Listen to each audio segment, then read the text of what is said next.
가장 중요한 것은 무엇일까요? 사람들이 저마다의 인생의 목표를 세우고 그 목표를 향해 인생길이 나아가게 됩니다.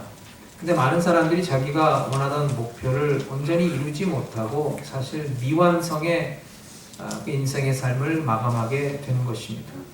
우리 또한 이제 하나님의 자녀로서 부르심을 받았습니다. 우리는 하나님의 백성으로서 과연 우리 인생의 참된 목표는 무엇일까요? 그것은 바로 우리가 하나님을 영화롭게 섬기고 하나님을 기쁘게 섬겨서 하나님의 영광을 나타내는 그 신앙생활에 우리의 초점을 맞춰야 하는 것입니다. 아멘. 그래서 우리가 하나님의 일을 더 잘하기 위해서 우리에게 건강을 달라고 기도하는 것이고 우리에게 물질의 복을 달라고 기도하는 것입니다. 그 하나님을 우리 인생의 참된 주인으로 모셔드리고 우리는 하나님의 종이 되어서 하나님의 일을 하는 사람이 되는 것이 바로 우리 인생의 참된 의미가 되는 것입니다. 하나님이 나의 삶에 하나의 액세서리가 아니고 하나님이 내 인생의 참된 주인으로서 나는 그분의 종으로서 하나님의 뜻을 따라서 하나님의 다스림과 인도하심을 따라서 순종하며 행하는 하나님의 진실된 종이 되어야 하는 것입니다.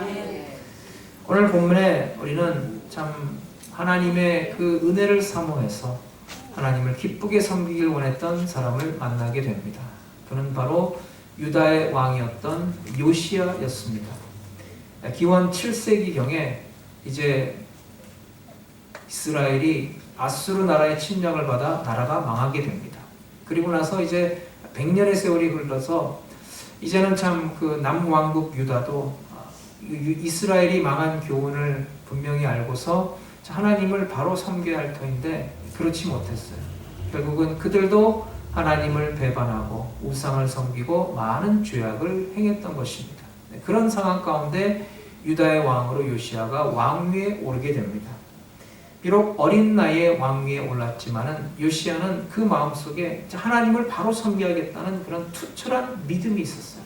그래서 그는 먼저 하나님의 성전을 바로 세워야겠다라고 생각하고 오랫동안 그냥 폐허처럼 방치되었던 그 하나님의 성전을 수리를 하게 합니다. 대대적으로 이제 수리하는 공사가 시작이 되었는데 일꾼들을 부르고 목수들을 소집해서 일을 합니다. 돌을 다듬고 기둥을 세우고 쓰러졌던 그 제단을 다시 수축하는데 온 정성과 힘을 다 쏟아부었어요. 근데 그러는 가운데 놀라운 일이 발생합니다. 제사장 힐기야가 성전을 수리하던 도중에 그 가운데서 하나님의 율법책을 발견하게 됩니다. 정말 놀랄만한 일입니다. 왜냐하면 요시야 왕 이전에 다른 유다 왕들은 하나님을 배반했을 뿐만 아니라 심지어는 하나님의 율법책을 다 모아다가 그것을 불살라버리기까지 했어요. 그러니까 하나님의 율법책이 없는 그런 시대에 살았다는 것입니다. 얼마나 통탄할 노릇입니까? 하나님의 백성이 하나님의 말씀이 없는 삶을 살았다는 거예요. 그래서 제사장 힐기야는 그 율법책을 서기관 사반에게 건네주었어요. 그리고 서기관 사반은 그것을 요시야 왕에게 가지고 가서 왕 앞에서 그것을 낭독을 합니다. 그 율법책을 낭독할 때 하나님의 말씀을 들은 이 요시야 왕이 참 마음에 큰 감동을 받게 되었고 그 가슴 깊이 솟구쳐 오르는 그런 그 감정을 누릴 길이 없었어요. 왜냐하면 그 말씀을 들을 때 자신의 조상들이 하나님 앞에 저지른 죄악이 깨달아졌기 때문입니다. 그래서 그는 정말 자복하고 통회하고 회개하는 마음으로 그의 옷을 찢습니다. 그리고 백성들 다 불러서 함께 그 하나님의 말씀을 듣게 합니다. 그리고 왕이 앞장서서 이제부터는 나부터 하나님을 바로 섬기고 하나님의 신실한 백성으로 살아가겠다고 만 백성 앞에서 맹세를 하게 됩니다. 그리고 그 실천 방안으로 이스라엘 땅 가득가득 넘쳐났던 우상들을 완전히 송두리째 뿌리를 뽑습니다.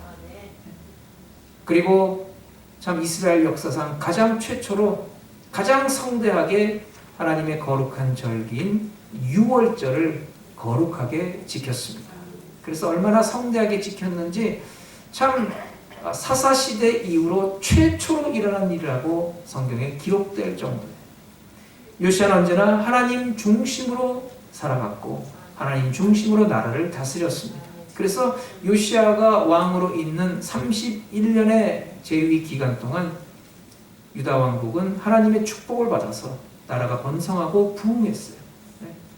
이스라엘 역사 이래로 가장 행복한 시절을 보냈던 것입니다. 그래서 오늘 우리가 본문 말씀을 통해서 이 요시아의 회복 운동을 통해서 우리가 다시 한번 은혜 받고 도전 받고 우리 심령과 우리 삶에도 우리 교회도 놀라운 부흥의 역사 나타나기를 간절히 소망합니다. 아멘. 첫째로 요시아의 회복 운동은 말씀의 회복 운동입니다. 요시아는 율법책의 말씀을 듣자 즉시 서기관 사반과 신하 아사야에게 명령을 내립니다. 보면 13절을 보겠습니다.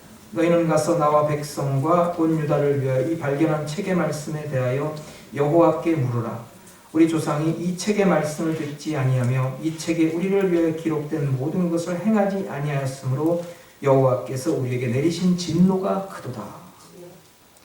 요시아 왕은 백성들 앞에 큰 단을 세우고 그 위에 올라가서 백성들 앞에서 직접 자기가 저지른 죄악을 회개하고 그리고 이제부터 하나님을 바로 섬기겠다고 하나님의 말씀을 듣고 하나님의 법도와 율례와 규례를 쫓아 행하겠다고 선서를 합니다. 그러니까 모든 백성들이 그들도 왕을 따라서 하나님을 바로 섬기겠다고 맹세를 하게 됩니다.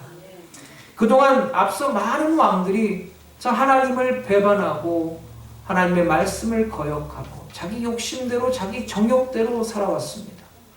우상을 섬기고 하나님의 성전을 폐허처럼 방치해두고 온갖 죄악을 저질러 왔습니다. 자, 오늘날에도 웅장한 건물은 있지만 말씀이 별로 없는 그런 교회도 있을 것입니다. 그리고 예배로 모이기에 그렇게 열심을 내지 않는 그런 교회도 있다는 것입니다. 여러분, 진정한 부흥은 바로 말씀을 듣고 말씀을 지켜 행하고 말씀대로 순종하며 사명 감당할 때 나타나게 되는 것입니다. 아멘. 근데 하나님의 율법책을 하나님의 말씀을 성전에서 발견했다 그랬어요. 네. 여러분, 발견이라는 것은 없던 것이나 숨겨진 것을 새롭게 찾아내는 것을 의미합니다. 그래서 콜럼부스가 아메리카 대륙을 발견했다고 하지 않습니까? 근데 얼마나 그때 하나님의 말씀이 없었으면, 얼마나 하나님의 율법책이 희귀하고 사람들에게 소홀히 대함받았으면 참 이 하나님의 성전에서 율법책을 발견했다는 표현을 썼겠습니까? 여러분, 우리는 어떻습니까? 여러분, 일주일에 한 번 주일 아침에 우리 집에서 성경책이 발견되지 않습니까? 어쩔 때는 어디다 뒀는지 찾지 못해서 이리저리 헤매다가 나올 때는 혹시 없습니까? 하나님의 말씀인 성경책이 집구석 어딘가 처박혀서 먼지가 쌓여가고 있지는 않습니까? 제가 지난번에 우리 교회 오랫동안 안 나오셔가지고 제가 잘 권유하려고 어떤 성도 집에 갔는데 그 성도 집의 거실에 성경책인데 정말 먼지가 수북이 쌓여있더라고요. 그래서 정말 그가 말씀이 맞구나 하는 그런 생각을 했던 적이 있어요. 여러분, 하나님의 말씀이 성경책을 우리가 푸대접하지 말아야 할 것입니다. 인류 역사를 살펴보면 하나님의 말씀이 소홀하게 여겨졌고 존중되지 않았던 때는 언제든지 영적으로 어두운 시대였습니다. 여러분, 사사시대를 생각해 보세요. 사사시대는 하나님의 말씀이 희귀했다고 그랬어요. 하나님의 말씀이 없었어요. 그러니까 사람들이 자기의 소견대로, 자기 생각대로, 자기 고집대로 행했다고 했어요. 또 카톨릭 중세시대를 보면은 성경을 사람들에게 널리 읽지 못하게 했습니다. 그러니까 말씀이 없으니까 교회가 문제가 생기고 부패하고 타락해서 마틴 루터가 종교개혁을 단행했던 거예요. 마틴 루터가 종교개혁을 단행하고 나서 가장 먼저 했던 일이 바로 성경을 여러 나라의 언어로 번역해서 모든 성도들에게 널리 보급했다는 것입니다. 반면에 역사적으로 하나님의 은혜와 축복이 넘쳤던 때는 언제든지 말씀이 존중되어지고 말씀대로 지켜 행하는 성도들이 많았을 때였어요. 에스라 7장 10절에 보면 이런 말씀이 있어요. 에스라가 여호와의 율법을 연구하여 준행하며 율례와 규례를 이스라엘에게 가르치기로 결심하였더라. 그래서 에스라를 지도자로 해서 바벨론 포로 생활에서 돌아온 백성들이 다시 한번 영적인 부흥기를 맞이하게 되는 것입니다. 그래서 오늘도 우리는 열심히 모여서 말씀을 듣고 말씀을 읽고 묵상하고 말씀을 지켜 행하고 전파하는 성도가 되어야 합니다. 아멘. 참된 말씀의 회복 운동을 통해서 교회는 평안하고 부흥하게 되는 것입니다. 아멘. 말씀을 들을 때 우리 심령에 감동이 오고 감화가 오고 말씀 앞에 우리가 겸손히 낮아져서 그 말씀을 받들어서 하나님을 기쁘게 섬기겠다는 결단이 있을 때 아멘. 우리 심령에 우리 삶에 우리 범사에 놀라운 부흥의 역사가 나타나는 줄로 믿습니다. 아멘. 하나님은 우리에게 왜 말씀을 주셨습니까? 여러분, 이렇게 바쁜 세상에 왜 하나님께서 그렇게 읽기도 힘든 두꺼운 책을 주셨습니까? 우리를 골탕 먹이려고, 우리를 힘들게 만들려고 그 두꺼운 책을 주신 겁니까? 그렇지 않습니다. 하나님이 우리를 사랑하시기 때문에, 아멘. 우리가 잘 되기를 원하시기 때문에, 우리를 축복하시려고 주신 것이 바로 하나님의 말씀인 줄로 믿습니다. 아멘. 그래서 하나님의 말씀이 나를 이끌어가고 나를 인도하고 나의 삶을 변화시키도록 우리가 겸손한 자세로 하나님의 말씀을 소중하게 받아들여야 합니다. 아멘. 아무리 생명의 말씀이라 할지라도 그 말씀을 받아들이려고 하는 믿음의 자세가 되어 있지 않다면 결코 그 말씀은 살아 역사할 수가 없다는 것입니다. 그래서 말씀을 모르면 자꾸 내 생각과 내 감정과 내 고집을 앞세우게 됩니다. 그게 바로 불신앙적인 모습이고 불신자의 삶입니다. 그런데 성도는 바로 말씀을 듣고 말씀대로 행하는 하나님의 백성입니다. 아멘. 그래서 내 생각은 그렇지 않지만 내 감정은 그렇지 않지만 내 고집은 그와 다르지만은 그러나 하나님의 말씀이 그렇기 때문에 내 고집과 내 생각과 내 감정을 내려놓고 말씀대로 행하는 것이 바로 하나님의 백성의 모습입니다. 그래서 신앙생활이란 먼저 내 감정을 십자가에 못 박는 것, 내 자신을 극복하지 못하면 신앙생활을 제대로 할 수가 없습니다. 오늘도 내 생각과 내 감정과 내 기분을 내려놓고 우리가 하나님의 뜻이 무엇인가를 깨닫고 그 뜻대로 행하는 성도가 되어야 합니다. 아멘. 그러기 위해서는 오늘도 우리가 하나님의 말씀을 자꾸 들어야 하는 것이고 아멘. 읽어야 하는 것이고 아멘. 묵상하고 그 뜻대로 행하도록 노력해야 하는 것입니다. 아멘. 교회 성장하게 대해 연구한 학자들의 보고에 의하면은 그 교회에 하나님의 말씀대로 성도들이 잘 양육되고 말씀을 존중하고 말씀대로 행하려는 성도들이 많을 때는 교회가 평안하고 크게 부흥한다고 합니다. 그런데 교회 내에 이 하나님의 말씀이 부족하면은 자꾸 사람들이 자기의 생각과 자기의 주장을 내세우기 때문에 결국은 문제가 생긴다는 것입니다.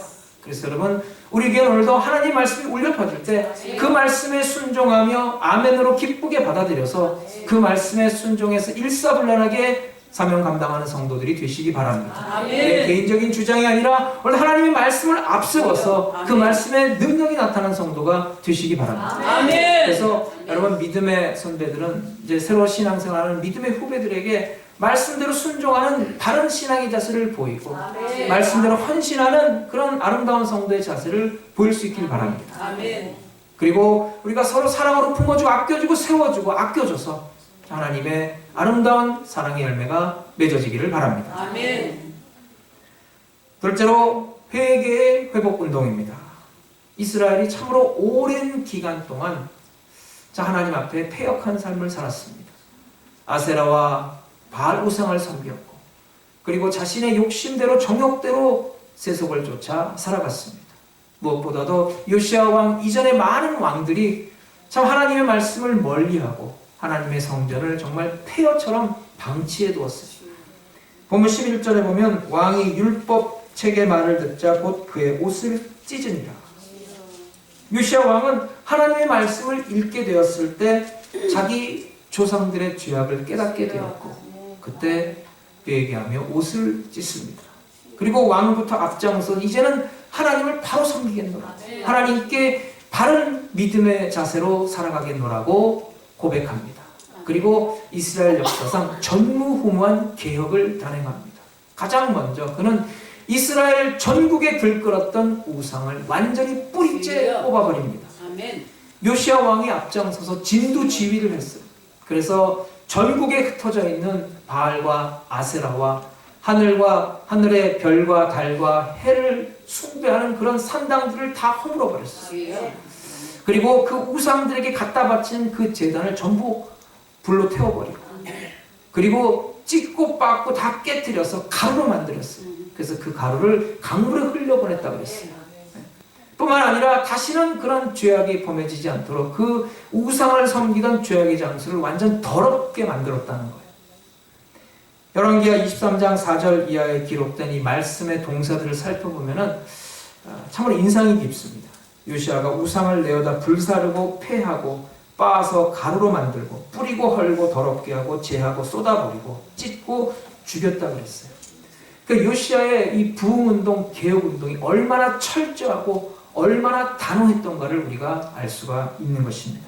여러분, 신앙생활에서 말씀의 진리를 깨달아 아는 것만큼이나 중요한 것이 말씀을 통해서 내 자신의 잘못을 발견하고 회개하고 그것을 고치려고 노력하는 것입니다. 그래서 자신의 잘못을 깨닫고 회개하고 고치려고 노력할 때 우리 가운데 참된 부흥의 역사가 임하는 것입니다. 오순절에 마가다락방에 성령님이 강림하셨을 때 거기서 기도하던 성도들이 성령 세례를 받게 됩니다. 성령이 충만함을 받은 이 베드로가 백성들을 향해 담대하게 그들의 죄악에 대해서 꾸짖었어요. 그러니까 백성들이 그럼 우리가 어떻게 해야 좋겠습니까? 라고 할 때 베드로가 한 유명한 말씀이 있습니다. 사도행전 2장 38절. 너희가 회개하여 각각 예수 그리스도의 이름으로 세례를 받고 죄사함을 얻으라. 그러면 성령을 선물로 받으리라. 아멘. 그 말씀대로 그들이 회개하고 예수를 영접했을 때 성령님이 임해서 그들의 마음이 바뀌어지고 그들의 삶이 변화되고 그들 가운데 놀라운 부흥의 역사가 나타난 줄로 믿습니다. 아멘. 유명한 철학자 칸트의 일화가 있습니다. 칸트는 철학자라는 그의 직업답게 매사의 모든 일을 신중하게 아주 심사숙고하는 버릇이 있었다고 합니다. 근데 너무 신중해서 탈이에요. 근데 한 번은 이제 그를 흠모하는 어떤 여인이 칸트에게 청혼을 했어요. 그러니까 오랜 기간 동안 사귀면서 칸트가 청혼을 하지 않으니까 기다리다 지친 이 여자가 관례를 깨고 여자가 직접 남자에게 청혼을 한 거예요. 그러니까 칸트가 그 청혼을 받고서 나에게 좀 생각할 시간을 달라고 얘기를 하고서 그때부터 이제 그 여인과의 결혼에 대해서 신중하게 생각했어요. 그러니까 철학자답게 따지고 계산하고 연구하고 분석했어요. 그러니까 이 여자와의 결혼을 통해서 과연 유익한 점은 무엇이고 불리한 점은 무엇인가 조목조목 다 적어서 어떤 편이 나은가를 생각을 했어요. 그리고 자신의 그 여자에 대한 감정을 심리학적으로 분석하고 도서관에 가서 사랑과 결혼에 대한 책을 열심히 읽었어요. 철저하게 분석해서 이 여인과의 결혼의 장단점을 다 비교 분석한 이후에 마침내 이 여인과 결혼하기로 결심을 합니다. 그리고 마침내 그가 그 다음날 옷을 말끔히 입고 여자의 집을 찾아갔어요. 그 여자의 아버지가 왜 왔냐고 물으니까 칸트가 대답합니다. 네, 따님께서 저에게 청혼을 하셨는데 제가 심사숙고하고 깊이 생각해본 결과 그 청혼을 받아들이기로 했습니다. 따님을 저에게 주십시오. 제가 행복하게 해드리겠습니다. 그러니까 이 여자의 아빠가 기가 막히다는 표정을 지며 이렇게 말하는 거예요. 아니 지금 어떤 때 얘기를 하고 있는 거야? 너무 늦었네. 내 딸은 자네를 기다리다 지쳐서 이미 다른 사람과 결혼했고 이미 두 아이의 엄마라네. 얼마를 심사숙고하고 생각한 겁니까? 사랑하는 여러분, 좋은 일을 위해서는 빨리 돌아서야 합니다. 여러분, 프리웨이에서 차를 타고 갈 때 잘못된 길을 들었으면 하루빨리 유턴해야 합니다. 그렇지 않고 민기적 하면은 목적지로부터 더 멀어지는 것입니다. 많은 사람들이 좋은 여건과 환경이 되면은 교회 나오겠노라고 얘기를 합니다. 근데 여러분, 그 사람이 기다리는 그 만족된 여건과 환경은 절대 오지 않습니다. 환경이 돌아서기 전에 내가 먼저 돌아서야 합니다. 여러분, 환경이 변화되기를 기다리기 전에 내가 먼저 돌아서서 차라리 내가 그 환경을 바꾸도록 노력하는 것이 낫습니다.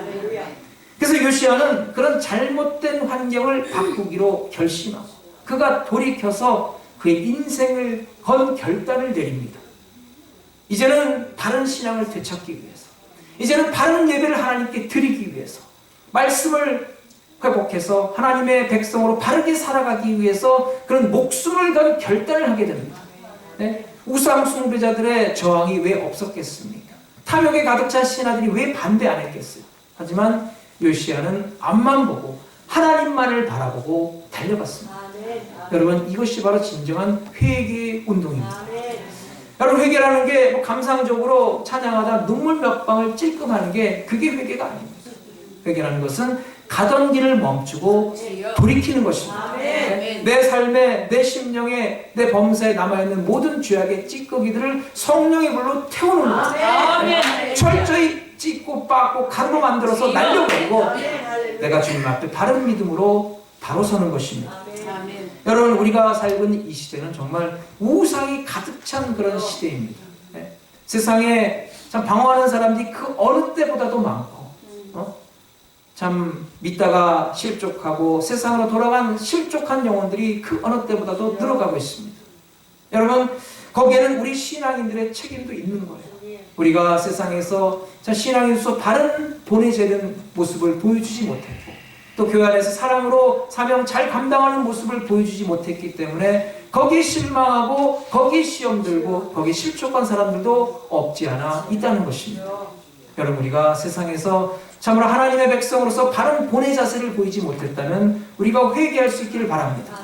우리가 교회 안에서 사랑으로 서로 기쁘게 섬기지 못하고 사명 감당하지 못했다면 우리가 서로를 위해주고 바로 세워줄 수 있기를 간절히 바랍니다. 아멘. 하나님께서는 이스라엘 백성들에게 내가 거룩하니까 너희도 거룩하라 그랬어요. 그러니까 우리는 세상 사람들과는 다른 사람들입니다. 하나님의 백성으로 구별된 백성들입니다. 세상 사람들도 우리를 보고 있어요.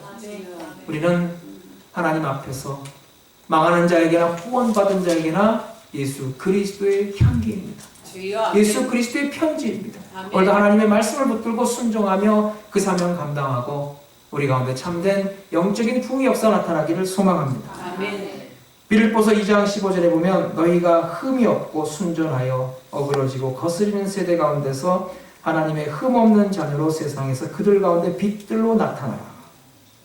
오늘날 우리 주변에 반드시 척결하지 않으면 안 될 그런 우상들이 많습니다. 돈이면 다 된다고 하는 물질 만능주의 우상, 그리고 하나님의 뜻보다는 사람의 생각과 욕심을 앞세우는 인본주의 우상을 우리가 물리쳐야 합니다. 여러분, 등산하는 사람에게 가장 어려운 것이 뭔지 아십니까? 등산할 때 뭐가 제일 힘드냐면은 높은 산이 문제가 아니에요. 깊은 계곡이 문제가 아닙니다. 큰 바위가 문제가 아니에요. 여러분, 높은 산은 쉬엄쉬엄 올라가면 됩니다. 큰 바위가 있으면 돌아가면 돼요. 등산하는 사람에게 있어서 가장 큰 문제는 바로 신발 속에 들어간 작은 모래알입니다. 등산할 때 그게 끝까지 따라다니면서 나를 괴롭히고 힘들게 만듭니다. 그러니까 여러분, 사실 모든 문제의 근원은 나 자신에게 있다는 것입니다. 내가 어떤 마음의 자세로 하나님을 섬기고 교회 생활하고 주의 사명 감당하는가에 달려 있다는 거예요. 우리가 우리의 믿음의 길을 주님과 함께하기 위해서 오늘도 우리 심령에 참 편견과 고집과 교만이라고 하는 모래알을 제거해야 합니다. 세속주의, 물질주의라고 하는 돌멩이를 제거해야 합니다. 하나님의 뜻보다 내 뜻을 앞세우는 그런 인본주의 사상을 버려야 합니다. 오늘도 모든 인간적인 요소를 버리고 오직 하나님만을 바라보는 참된 회개 회복 운동을 통해서 하나님께서 예비하신 놀라운 축복을 받아 누리시길 바랍니다. 아멘. 첫째로 예배 회복 운동입니다. 23장 21절로 23절입니다. 왕이 뭇 백성에게 명하여 이르되 이 언약책에 기록된 대로 너희 하나님 여호와를 위하여 유월절을 지키라 하며 사사가 이스라엘을 다스리던 시대부터 이스라엘 여러 왕의 시대와 유다 여러 왕의 시대에 이렇게 유월절을 지킨 일이 없었더니 요시야 왕 18째 해에 예루살렘에서 여호와 앞에 이 유월절을 지켰더라. 일찍이 하나님께서는 모세를 통해서 백성들이 지켜야 할 율법을 계시하면서 그들이 하나님을 바로 섬기는 예배하는 백성이 되라고 명령하셨습니다. 출애굽기 19장 5절 6절에 보면 너희는 열국 중에서 내 소유가 되겠고 너희가 내게 대하여 제사장 나라가 되며 거룩한 백성이 되리라. 그래서 이스라엘 조상들은 광야 생활할 때도 참 힘들었지만은 성막을 짓고 날마다 하나님을 예배하는 삶을 살아왔습니다. 다윗왕 시대 때는 성전 예배를 위해서 제사장과 찬양 드리는 레위인을 세웠고, 그리고 하나님께 구별해서 드리는 기구와 인원과 조직을 다 편성을 했어요. 솔로몬왕 시대 때는 바로 예루살렘에 하나님의 성전을 반드시 세우고 하나님께 드린 예배를 통해서 영적 교제를 통해서 하나님의 놀라운 축복을 받아 누리게 됩니다. 그런데 그 후의 왕들은 언제부턴가 하나님께 예배 드리기를 소홀히 했어요. 나라가 부강하고 잘 살게 되니까, 배부르고 등 따서니까, 뭐 아쉬운 것 없으니까 하나님이 필요 없다는 거예요. 그러니까 하나님 말씀은 듣지 않고 자신의 생각대로 살아가고, 그러다 보니까 결국은 우상 숭배에 빠지게 되었고 죄악된 삶을 살게 되었다는 것입니다. 그래서 오늘날 우리가 살고 있는 이 시대와 다를 바가 없습니다. 이 시대의 풍조가 참 모든 것이 풍족하니까, 아쉬운 게 없으니까 하나님을 찾기를 게을리한다는 것입니다. 그래서 요시야는 하나님께 대한 예배를 회복시키는 운동을 대대로 벌입니다. 그리고 그 예배를 위한 회복 운동을 벌이는 그 첫 번째 단계로, 첫 번째 프로젝트로 바로 하나님의 거룩한 절기 유월절을 온 백성들을 모아놓고 성대하게 치릅니다. 원래 이스라엘 백성들은 하나님께 날마다 드리는 예배 외에도 율법에 제정한 절기들을 거룩하게 지켜왔습니다. 신명기 16장 16절에 보면 너희 중 모든 남자는 1년 3차 무교절과 7절과 초막절에 네 하나님 여호와의 택하신 곳에서 여호와께 보이되 각 사람이 네 하나님 여호와의 주신 복을 따라 그 힘대로 물건을 드릴지니라. 그러니까 하나님께서 유월절을 제정하시고 자손 대대로 이 거룩한 절기를 성대하게 치르고 지키라고 명하셨어요. 근데 요시야 이전의 왕들은 이 하나님의 명령을 다 거역했다는 것입니다. 그러니까 길갈에서 여호수아가 유월절 절기를 지킨 이후로 사사시대나 왕들의 시대 단 한 번도 이 하나님의 거룩한 절기 유월절을 지킨 적이 없다는 것입니다. 여러분, 유월절이 어떤 절기입니까? 바로 이스라엘 백성들에게 있어서 독립기념일과도 같습니다. 그들이 오늘까지 있게 해준 역사적인 사건입니다. 그날에 애굽의 바로 왕의 장자를 비롯해서 애굽의 모든 가정의 장자와 심지어는 짐승의 초태생까지 다 죽어나갔어요. 그런데 문설주에 어린 양의 피를 바른 이스라엘 집은 그 죽음의 사자가 건너뛰었다는 것입니다. 네? 하회 같은 하나님의 은혜로 이스라엘 백성들은 애굽에서 구원을 받았고 출애굽을 해서 가나안 땅에 정착했어요. 그런데 그런 유월절을 이스라엘 백성들이 지키지 않았고 그것에 대해서 하나님께 감사의 제사를 드리지 않았다니까. 얼마나 배은망덕한 일입니까? 하나님의 은혜를 잊어버렸고 하나님의 영광을 훼손했어요.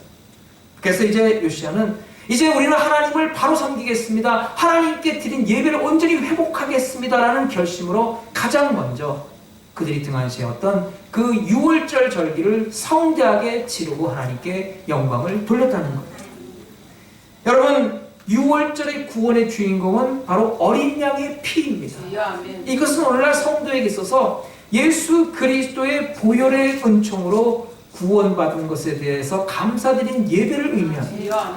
그래서 성도는 모름지기 예배로 모이는데 힘써야 합니다. 네? 예배로 하나님께 영광 돌리는데 소홀한 교회가 돼서는 안 된다는 것입니다. 요즘에 많은 신앙인들이 다들 바쁜 생활을 핑계로 해서 예배로 모이기 힘쓰지 않는 그런 경향이 있습니다. 텍사스의 어느 교회에 이런 일이 있었다고 합니다. 아주 마당이 넓은 교회였는데 그 교회 성전 확장 공사를 하다가 그 넓은 뒷마당에서 유정이 발견됐어요. 유정이 뭐냐면은 거기서 석유가 발견된 거예요. 네?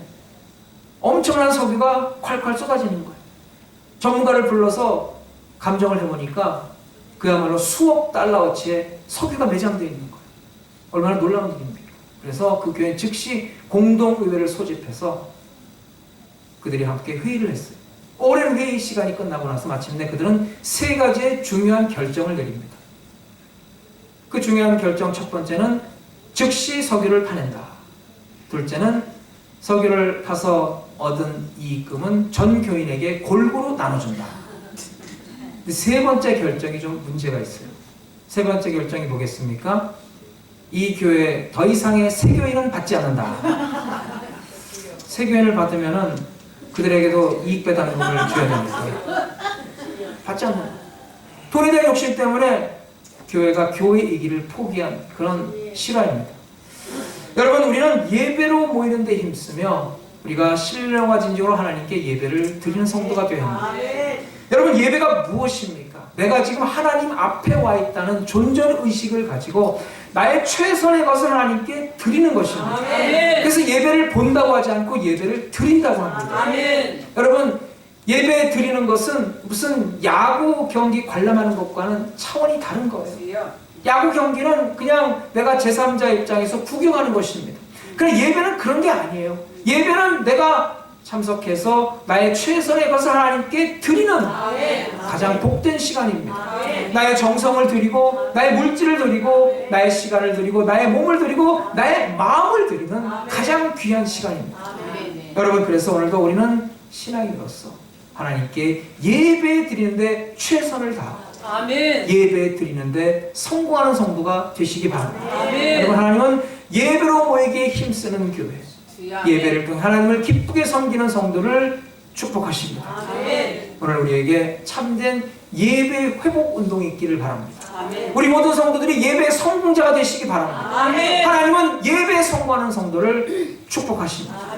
영혼이 잘된 같이 범사에 잘되고 강건한 복으로 채워 주시는 줄로 믿습니다.